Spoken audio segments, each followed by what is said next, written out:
I'll tell you what, this phone is really close to me backing over it. I was halfway through my 2-year-old list, which is important because I don't have a lot of time here, and it crashed.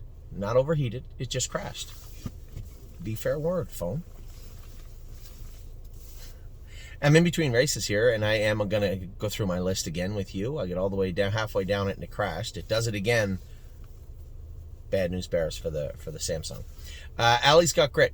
Cryoed his curb after his last race, and Jim trained him this morning, said the horse was infinitely better. Training good, ready to go for his next start. Arrowhead Hanover, that break still stings. It still hurts. It's still biting me. And it will. I've turned the page, but there's still that little voice in my head that just won't let it go, and it hurts. We still have the Standardbred Jug Week with him, and we still have the Keystone Classic with him also. Aunt Lily, we're going to race her Jug Week in the championship race. She's going to race in the Sire Stakes her next race. The plan for her is to race her in the final, and Freedom Hill is going to hopefully race in the Buckeye. She has a good finish in Delaware. She will fit the Buckeye final and the consolation for the Sire Stakes. So that's a plan for her. There's no point having these guys race against each other in the finals anyway. Bluebird Tuxedo Hill, as soon as we get a clean bill of health, blood-wise. His blood's always been screwed up, but he's been out in the field for a while. As soon as we get a clean bill of health and a good blood result from him, he'll be coming back in. Blue Ventura, another 4 or 5 weeks in the field. We'll bring him back in at that 6-week mark and start him back up. Cadeau, interesting thing here. We were getting him ready to go for Jug Week, and he trained the other day over on the shaft a little bit, on the line a little bit, just the tiniest bit of discomfort. And, excuse me, rock dust in my nose. And Dr. Latessa said, what do you want to do here? I said, you know the answer to this before we ask. He's got a full slate of winter racing ahead of him. It's not like he's a leader in the Buckeye and we're just trying to get him back, clean up the final division, get him into the final. None of that. We're really just looking to see if we could start him back up. Doesn't look like that's going to be plausible, so we're just going to shut him down, bring him back, and race him in the latter part of the fall into the winter whenever he's ready to go. Captain Incredible, similar but different. I went with him the other day, was not on a line, was not on a shaft, did not show any lameness. But under a thorough exam from Dr. Latessa, he realized that his knees were bothering him a little, the tiniest bit. There were some bone density, so little light spots in those third carpals, and what those usually mean, they're a little reactive. Remodeling, you see that a lot, but when you have a colt that's got to pace 50-51 and put the torque on them because he's such a big colt that he is the goldenrod really that important? Let's focus on, we already know he's a good horse. We don't know how good. Let's focus on the end of the year with him. We have the Governor's Cup. We have the Breeders' Crown. We have things of that nature. We already know he can pace halves in 54 and quarters in 26, so the speed is there. The talent is there. Be smart about it. Century Legion's out in the field now. Just a totally disappointing year for this guy. You know, after such an impressive qualifier in June, for him just to completely evaporate and disappear for the summer is a little surprising. You know, you can see him fizzle out towards the end of the year. Maybe he's a little tired, but for him just to fall off a cliff is surprising. We're going to give him some time and then reevaluate everything with this guy as we bring him back. Cleveland Masha is in tomorrow at Flamborough. Listen, both those fillies are, I don't know if they're very good at all. I don't know. We're going to evaluate them, reevaluate them, decide when the proper time, if we're going to sell them, will be to sell them. It isn't right now, because there's 8,000 2-year-olds for sale right now. So just take our time and see what we're doing with this filly. Country Dancing, we know what we're doing with her. She's definitely racing in the Stallion Series final tomorrow. From the rail, 20-1. That's how tough that division is. She is a legit good filly. And that's not me saying I think she's legit. That's her racing legit almost every week. Her last 2, 3, 4 starts. A couple of starts in the middle, she was a little lost. But her last 2, she's been on point and very good. Her last 3, I won in 53. She raced great for, who drove her? For Scotty in Philadelphia. And the start before that, she raced great for... No, Chris Lems was last start. Scotty was before that. Second for Chris.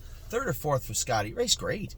And for her to be 20-1 is just a testament to how difficultly tough this division is. And she has races coming up. She is going to Kentucky. And I have every intention at this point to see her progress. And she may even find the Breeders' Crown later in the fall. And to be 20-1 from the rail in the Stallion Series is a bit surprising, to be honest. Dancing by Myself is back in now and going. Fire and Shine, I thought she's just a hard luck filly. I think she's a decent filly. 56 last half, 56 last night. Just not enough to get it done. Foxy Seaside's out in the field, a winner twice now this year in 56-1, but just mentally, just not where we need her to be. So she's out in the field right now. Freedom Hill, as I said, going to race in the Buckeye Jug Week. Going to race, hopefully do well in the Buckeye, then hopefully race in the Buckeye Final and the Sire Stakes Consolation. That's the plan for Freedom Hill. Gaslight Hall is in Monday, a 5-horse field. 2 of them are ours. Westland Warrior is the other one. Just a prep race. One in Westland Warrior for the Goldenrod Final. The other one in Gaslight Hall for the $400,000 final. Look at this. I sent Marvin Luna, who's driving him, a message. I said, hey, nice colt. It may serve you well to watch his last race before you drive him. He's prepping for a big race, and he is a good horse. Gorgeous Package is raced great. Never got a chance to race the other day. Barely a training mile for her. I literally got to race for a 16th of a mile the other day.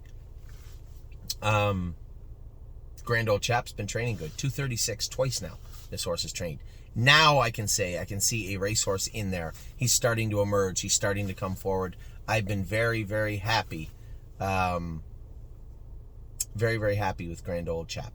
Grand Slam Deo is racing good. A little tiny bit disappointed with her last race. Scotty's driving her in down in the back in the Wildcat on Tuesday, so hopefully she does good for him. Green Glitter we sold. We sold Green Glitter the other day. She is now in the Meadows with the trainer there, and we'll race there. It's just a decent price for a filly that has been a bit of a letdown, to be honest. It's odd because the horse that I made a comparison to her with was sold in very similar fashion as a 2-year-old also. Gymboree raced awesome the other day. Sadly, she did not make the final. I thought for sure she was a lock. 2 seconds. There's just so many of them down there.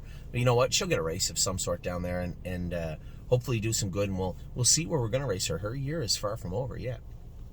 High Hopes is out in the field. She'll come back in another month or so. We'll get her back going. I Don't Play Nice. Same timeline with him. I'm a Trucker, 228 the other day. Jason said he's looking better. He's training down. No, there's nothing in Michigan for him, but there's still winter racing here for I'm a Trucker. I'm Ready Too is back in. It says turned out, but it's not turned out. I got to fix that. And Leggy is also back in. Both these horses are back in and going now. Just started jogging back. Manhattan Money went out with a bang. A winner in 58. Now out in the field. Had a good year, that horse. Melisandre out in the field. We'll bring her back in a month. Bring her back in a month. Memento Mori makes the final and a true contender in that $30,000 final in Kentucky. Mountaineer Prince, very disappointed with the break the other day, but I got him over the half, like 105, and expect him to come out 59 or 58. Just stupid. He's in to go with the Meadows this week, and then he'll likely go out to the field. My Wicked Heart is in Sunday. Same thing as Cleveland Masha. Where does she fit? Full-time, long-term, short-term. Where does she fit? Barely short-term. Never Lose Felix looks good. He's back in now and back jogging. Oh He'll Know is out in the field. She'll stay out there and come back in. Probably one of my most anticipated 3-year-old sophomores coming back will be Oh He'll Know, I think. I think a lot of this filly. Pelican Owl's been in 230. Jason said he's training better. Princess Dream is in tonight, racing here in a minute in Sarnia. Good luck to all my partners there. Resolve Indeed is also racing here soon in Sarnia. Good luck. Rose Run AJ was good the other night, but I think he could be better. We're going to change his shoes around, make some changes for Delaware, and see if we can't cut Rose Run AJ loose in Delaware. Rose Run Alexander, she got into her knee last night. That might be her last start of the year, depending on how this knee comes down and if we can get her out of it. It may be her last start of the season. Very disappointed with the way that track was just so hard, and she just mauled her knee last night. Narrow filly, but she'll grow. And once she grows, and she'll come out of her knees again. We saw this with Prince Charmer. He pounded his knees last year too. He just has his knees taped this year. Rosetta out in the field now. She went out today to the field. 6 weeks in the field for her. She sits in the bar, is out. She'll come back in, as I keep saying. When Jacob calls me and says this filly looks very good running around the field, that's when I'll bring her in. Southwind Idex is back in now, jogging. I'm toying with the idea of sending him and the next horse, Speed of Sound, over to Ontario to train back. Bigger horses, bigger track to train down on. We'll see if that helps. Trevino on Green will come back in about a month. Westland Warriors racing Monday. Tony Hall is going to drive Westland Warrior in in Lexington. What a Lady, What a Night races next week, I believe, in Illinois. She's been having a pretty good year. Woodmere Betch is still going, waiting for that ultrasound result from Smitty. He'll let me know this week and what we're doing with her. There's your 2-year-olds. You're all up to date now. I'll come back. Still got an opening. Getting a little dark now. Don't know if I'm going to do my opening. I might do it tomorrow morning. We'll see. Take care.